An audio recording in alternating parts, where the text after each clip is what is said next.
World news के sponsor हैं स्वागत, अदरक, लहसुन और मसाले 100% प्योर एंड हाइजीनिक। अस्सलाम वालेकुम, आदाब। मैं हूं खलील फरहाद और आप देख रहे हैं इंटरनेशनल और नेशनल खबरों पर मुश्तमिल बुलेटिन वर्ल्ड न्यूज़। शुरुआत में देखते हैं हेडलाइंस। सऊदी हुकूमत ने उठाया एक और अहम कदम। सऊदी अकामा रखने वाले गैर मुल्कियों को प्रॉपर्टी खरीदने की थी इजाज़त। अकामा दुरुस्त और अपडेटेड होने की रखी शर्त। मक्का और मदीना में नहीं खरीद पाएंगे प्रॉपर्टी। एक और north African Islamic country Morocco या मराकश की होगी इसराइल के साथ डील। इसराइली फॉरेन मिनिस्टर लापेड पहुंचे मोरक्को। रबात में इसराइली एम्बेसी का करेंगे इनॉग्रेशन।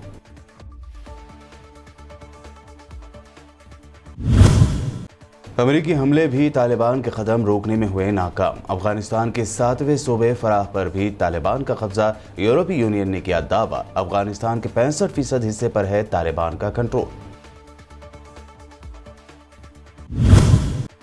रियासत केरल में वैक्सीन लेने के बावजूद कोरोना से मुतासर होने वालों की अचानक बढ़ी तादाद। 40,000 से ज्यादा मिले ब्रेक थ्रू के केसेस। नए म्यूटेंट वेरिएंट को लेकर जाहिर किया गया अंदेशा।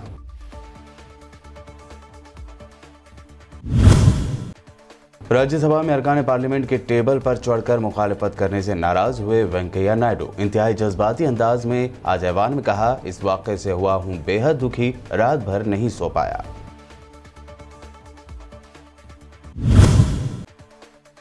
और चीफ सेक्रेटरी पर हमला करने के केजरीवाल पर लगाए गए बीजेपी के इल्जामात हुए मुस्तरद। अदालत ने किया केजरीवाल को बरी। मनीष सिसोदिया ने कहा, सच की हुई जीत।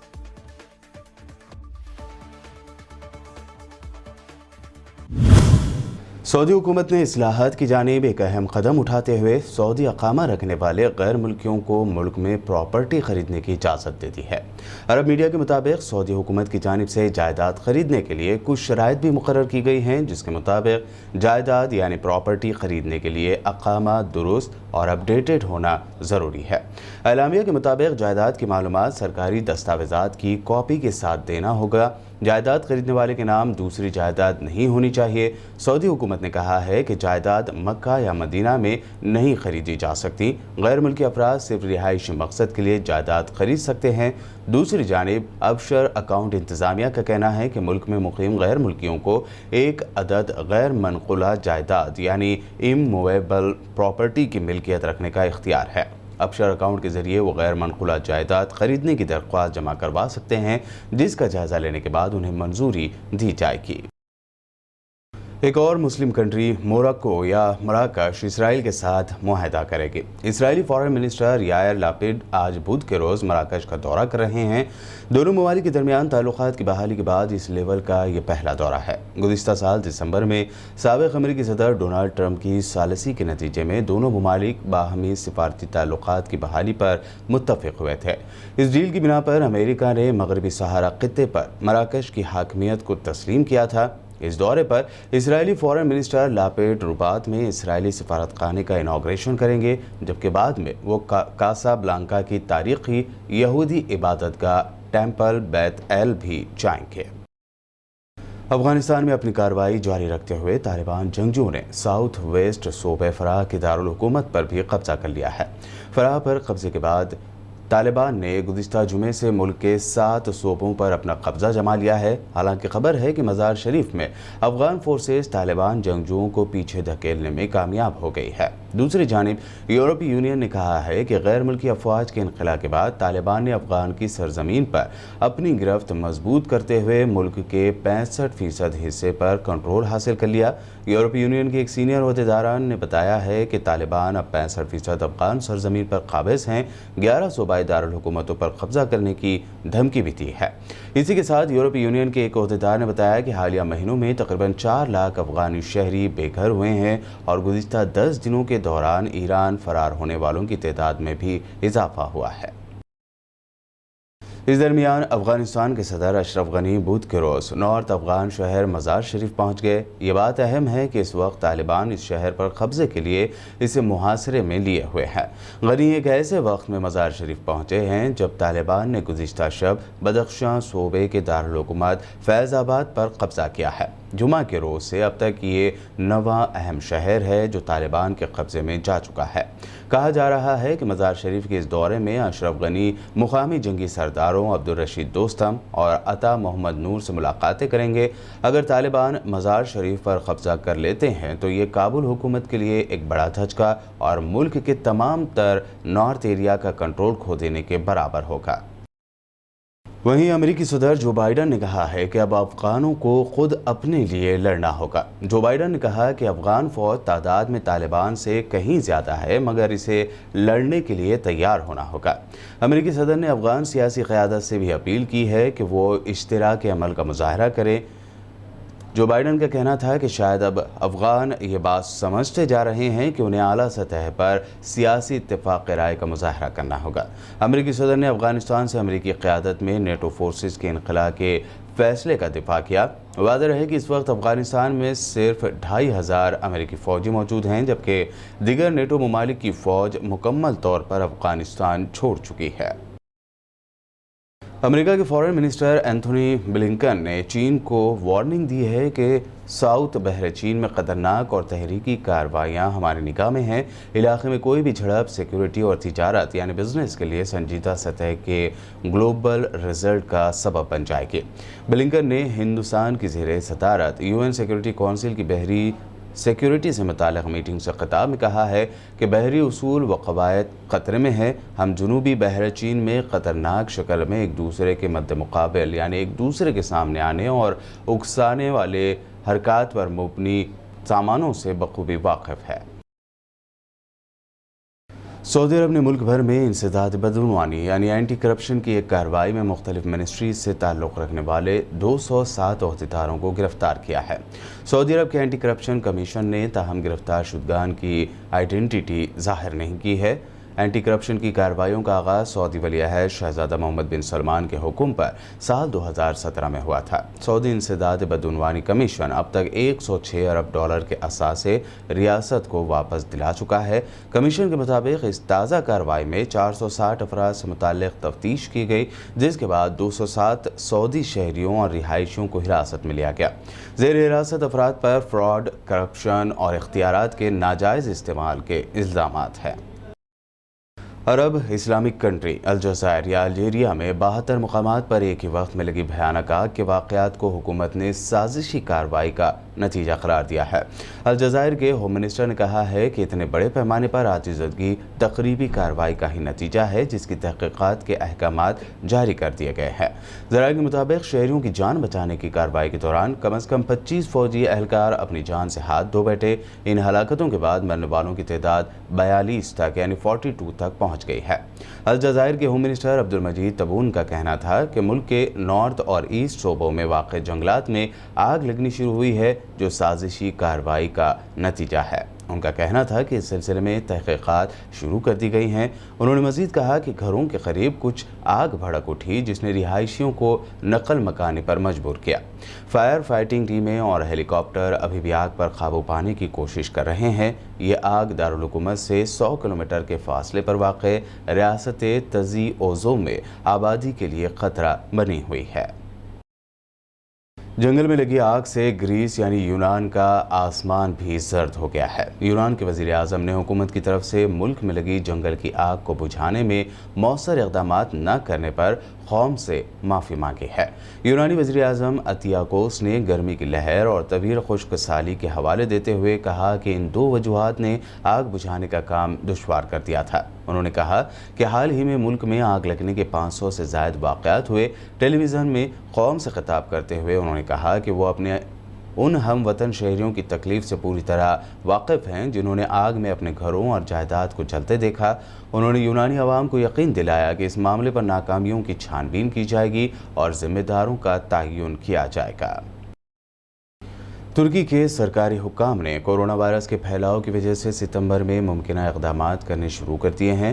अहदेदारों का कहना है कि हुकूमत सयाहत के मौसम के दौरान अपनी वबाई पॉलिसियों को तब्दील करने का इम्कान नहीं रखती।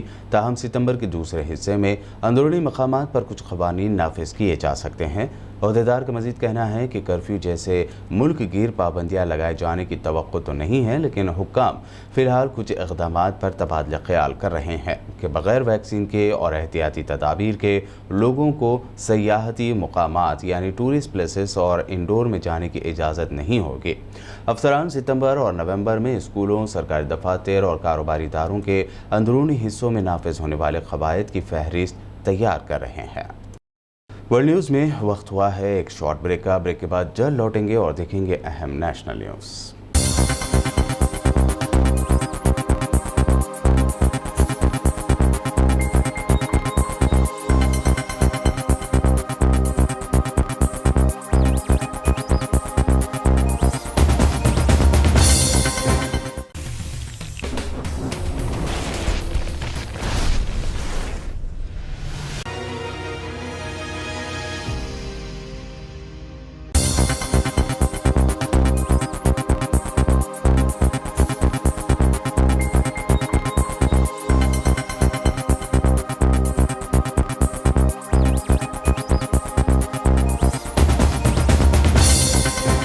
ब्रेक के बाद बढ़ते हैं मज़ीद अहम खबरों की जानिब।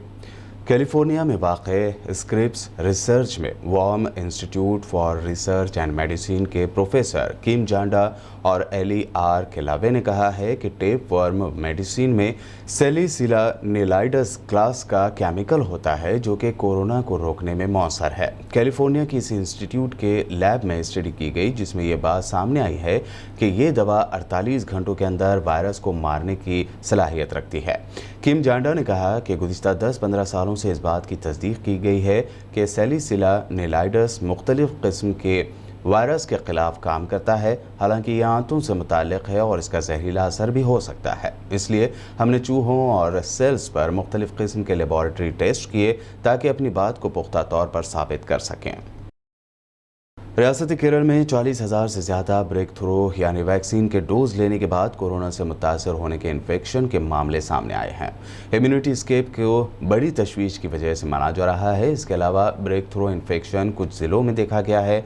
सेंट्रल हेल्थ मिनिस्ट्री के आला सरकारी ज़राए ने यह जानकारी देते हुए बताया है कि री इन्फेक्शन अपने आप में रेयर है। इतनी बड़ी तादाद में ब्रेक थ्रू इन्फेक्शन भी हेल्थ मिनिस्ट्री के लिए तशवीश का मौजू है। मिनिस्ट्री को इस बात का अंदेशा सता रहा है कि कहीं वहाँ वायरस में कोई अहम म्यूटेशन तो नहीं जो इम्यूनिटी स्केप की वजह हो। ये तशवीश नए म्यूटेंट वेरिएंट को लेकर है कि कहीं ये इम्यूनिटी को स्केप तो नहीं कर रहा है।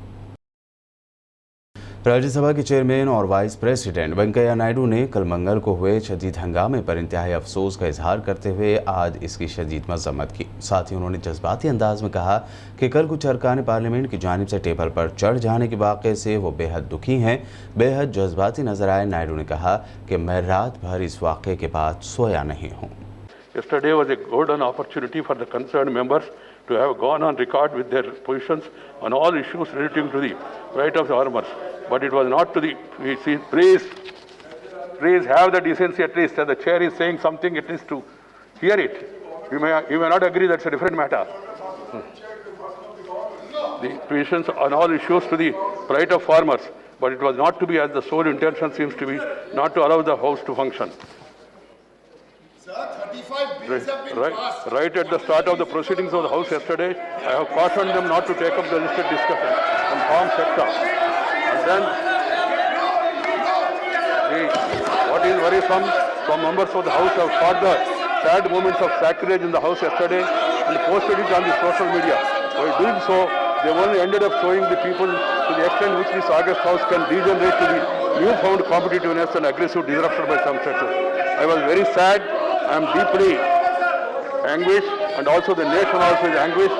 As the chairman of the House, I am sacred to visualize implications and consequences of such competitive acts of sacrilege in our temples of democracy. I earnestly appeal to the collective conscience of this House to seriously reflect on what happened yesterday, to explore the remedies. If any failure to do would certainly amount to a setback to our parliamentary democracy, to make it irrelevant, I would like to remind all of you that we begin to celebrate 75 years of our independence in a few days from now. The choice before each one of you is very clear. Either to be best parliamentarian or the worst disruptor. The choice is yours. And I am told that some people have complained about not showing this in the Rajya Sabha. I don't know why Rajya Sabha TV is not showing. This also can be shown. I have no problem. I don't want to run the house like this. I am adjourning the house to meet at 12 a.m. Bihar की अहम opposition party राष्ट्रीय जनता दल यानी RJD के सरबराह लालू यादव ने फिर से caste based census की मांग की है। उन्होंने मरकज़ की मोदी हुकूमत से अपील की है कि 2021 की मरदमशुमारी यानी सेंसस में ज़ात पर मबनी मरदमशुमारी भी की जाए ताकि पिछड़े और इंतहाई पिछड़ों के साथ साथ दलितों की आबादी का भी पता चल सके। उन्होंने वार्निंग भी दी कि अगर कास्ट बेस्ड सेंसस नहीं किया जाता है तो SC, ST, OBC और माइनॉरिटी कम्युनिटी के लोग सेंसस का बायकॉट कर सकते हैं।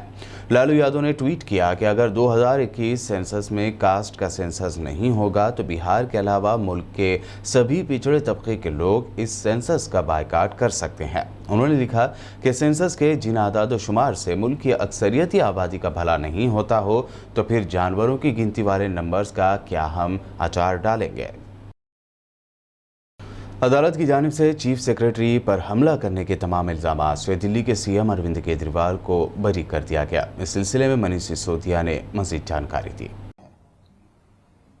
दिल्ली की माननीय अदालत ने आज दिल्ली के लोकप्रिय, दिल्ली के चुने हुए मुख्यमंत्री अरविंद केजरीवाल जी के खिलाफ उन आरोपों को सिरे से खारिज कर दिया जिनमें उनके ऊपर यह आरोप लगाया गया था कि तथाकथित CS असॉल्ट केस में उन्होंने साजिश रची थी। आज माननीय अदालत ने कह दिया कि ये सारे आरोप झूठे थे, ये सारे आरोप बेबुनियाद थे और अरविंद केजरीवाल जी को आज माननीय अदालत ने तथाकथित फर्जी CS असॉल्ट केस में पूरी तरह से बरी कर दिया। हम पहले दिन से कह रहे थे कि ये जो आरोप लगाए जा रहे हैं ये झूठे हैं, ये मनगढ़ंत हैं, ये बहुत बड़ा षड्यंत्र रचा गया है अरविंद केजरीवाल जी के खिलाफ में। पहले दिन से हम इस बात को बार बार दोहरा रहे थे और आज अदालत में ये साबित हो गया कि अरविंद केजरीवाल जी के खिलाफ एक बहुत बड़ी साजिश रची गई थी, एक बहुत बड़ा षड्यंत्र रचा गया था दिल्ली की चुनी हुई लोकप्रिय सरकार को नाकाम बनाने के लिए। और ये षड्यंत्र रचा गया था देश के प्रधानमंत्री नरेंद्र मोदी जी और उनकी भारतीय जनता पार्टी और उनकी केंद्र सरकार के इशारे पर। हिमाचल प्रदेश के कन्नौर में आज बड़ा हादसा हुआ है। यहाँ पर मुसाफिरों से भरी बस मलबे में दब गई। बस के अलावा 2 कार भी मलबे में दब गई हैं। यह हादसा कन्नौर ज़िले के चौरा में मौजूद नेशनल हाईवे पर हुआ है, जहाँ पहाड़ से चट्टानें गिर गई हैं और दर्जनों लोगों के दबे होने का अंदेशा है। जो बस मलबे में दबी है उसके ड्राइवर और कंडक्टर को भी चोट आई है। जानकारी के मुताबिक ये गाड़ियाँ कन्नौर से हरिद्वार जा रहे थे। हादसे के बाद राहत और बचाव की टीमें मौके पर पहुंच गई हैं। मलबा गिरने का वीडियो भी तेजी से वायरल हो रहा है जो बेहद खतरनाक मंजर पेश कर रहा है।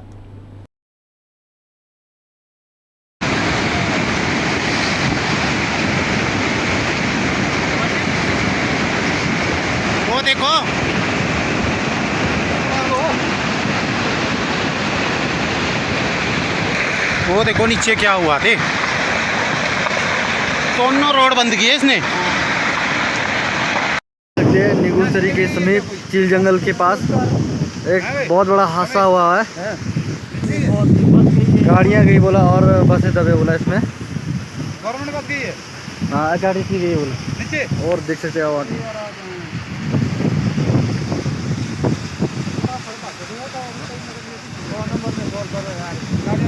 है। अभी तक तो पूरी जानकारी में लेने से पहले कुछ ज़्यादा नहीं कहना चाह रहा हूँ, लेकिन निगुसराय के पास पहाड़ के धंसने से वहाँ एक बस और बस के साथ साथ ये भी संभावना है कि हो सकता है छोटी गाड़ी भी कोई हो, ऐसे भी इसमें मना नहीं किया जा सकता है। कितने लोग हैं, क्या है, क्या स्थिति है, और तुरंत जो है अभी मैं सदन से आज बाहर अभी निकला ही हूँ और मैंने अधिकारियों को उसी वक्त ही कह दिया है, संदेश दे दिया है कि जो बेस्ट पॉसिबल जो है रेस्क्यू ऑपरेशन के लिए वहाँ पर किया जा सकता है वो किया जाए। पुलिस के अधिकारियों को, स्थानीय प्रशासन को ये आदेश दे दिए गए हैं ताकि वो तुरंत जो है वो कार्रवाई। NDRF की टीम को भी अलर्ट पे रख दिया गया है और जैसे ही हमको थोड़ी और जानकारी, डिटेल इन्फॉर्मेशन मिलती है तो तुरंत जो है आगामी रेस्क्यू ऑपरेशन को अंजाम दिया जाएगा। वर्ल्ड न्यूज़ के आखिर में हेडलाइंस पर एक और नजर। सऊदी हुकूमत ने उठाया एक और अहम कदम। सऊदी अकामा रखने वाले गैर मुल्कियों को प्रॉपर्टी खरीदने की दी इजाज़त। अकामा दुरुस्त और अपडेटेड होने की रखी शर्त। मक्का और मदीना में नहीं खरीद पाएंगे प्रॉपर्टी। एक और north African Islamic country Morocco या मराकश की होगी इसराइल के साथ डील। इसराइली फॉरेन मिनिस्टर लापेड पहुंचे मोरक्को। रबात में इसराइली एम्बेसी का करेंगे इनॉग्रेशन।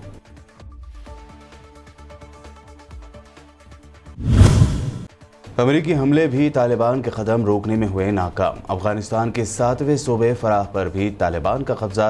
यूरोपीय यूनियन ने किया दावा, अफगानिस्तान के 65% हिस्से पर है तालिबान का कंट्रोल।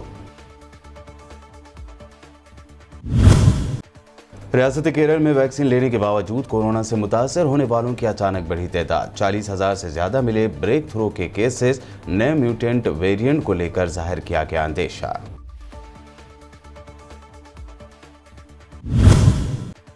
राज्यसभा में अरकान पार्लियामेंट के टेबल पर चढ़कर मुखालफत करने से नाराज हुए वेंकैया नायडू। इंतहाई जज्बाती अंदाज में आज ऐवान में कहा, इस वाक़े से हुआ हूं बेहद दुखी, रात भर नहीं सो पाया।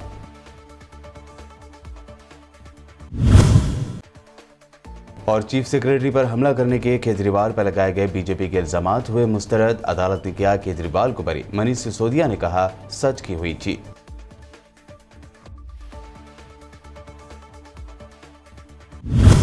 वर्ल्ड न्यूज में आपने देखी अहम इंटरनेशनल और नेशनल न्यूज। ताज़ा तरीन खबरों और दिलचस्प प्रोग्राम्स के लिए देखते रहिए BBN चैनल।